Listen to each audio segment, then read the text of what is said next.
was directed toward them. But Islam has actually been attracting more and more Americans every day. RT's Priya Sridhar went to a mosque just outside of Washington, D.C. and found out why so many Americans have converted to their religion. Listen. It's the call to prayer, and it's answered by more than 1 billion Muslims all over the world, including Caitlin Billings, a 22-year-old American who was raised Christian. I converted last year, the 1st of Ramadan. My mother, she was afraid that I was going to marry someone who would beat me. She was crying a lot. She thought that I was betraying her by changing my religion to something that she didn't know about. Backtrack almost a decade ago to 9/11. Today, our fellow citizens, our way of life, our very freedom came under attack in a series of deliberate and deadly terrorist acts. President Bush waged a war on terror, targeting extremist Muslims who were labeled as terrorists. Many Americans, like Caitlin Billings, remember that time in the United States very well. I was 14 when September 11th happened, so I didn't really know what was going on, if that really was Islam. You know, people said it was, so I believed it just like everybody else. But as Billings got older, she decided to find out for herself.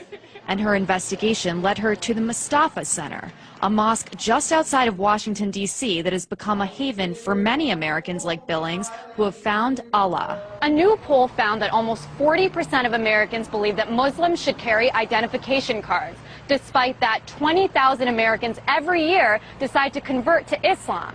These converts say they don't regret their decision at all. It's a choice that they must think about every day.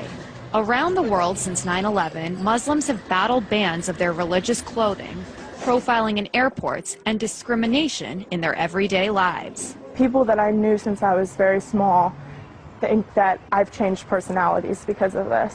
They don't see past the scarf.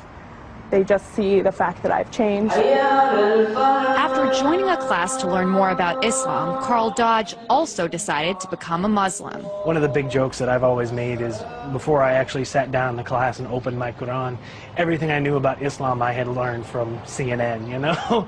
And a lot of people are like that. So, and there were some negative reactions.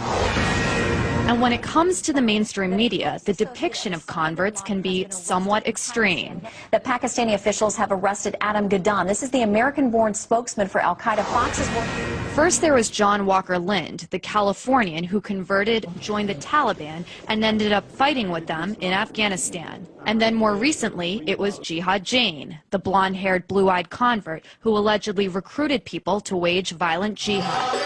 And for many American Muslims like Dodge and Billings, the portrayal of converts is disturbing. It does upset me a little bit because there's a lot of preconceptions people have, and until I actually took the time to open a Quran and see what was written, you know, that was my only impression of Islam, is what I had seen on TV.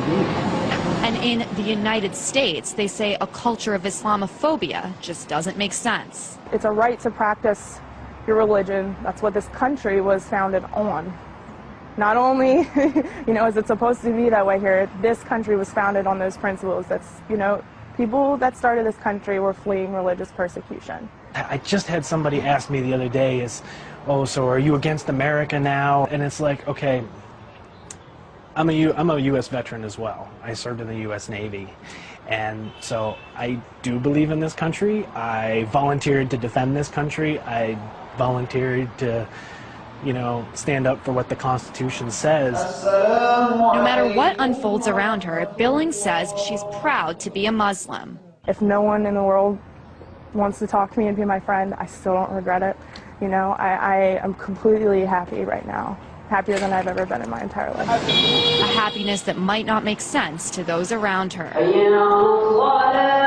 Priya Sridhar, RT, Annandale, Virginia. And Priya joins me now for more. So Priya, you know, how did the converts in your story, how did they feel about this whole, you know, mosque controversy, the burning of the Quran? Because we talked about how Muslims all over the world feel about it, but what about those here in the United States, especially those who actually converted? I mean, they're angry about it just like most of the Muslims in the United States. And, you know, for them converting to this religion, they had to change their lifestyles a lot. You know, they pray 5 times a day.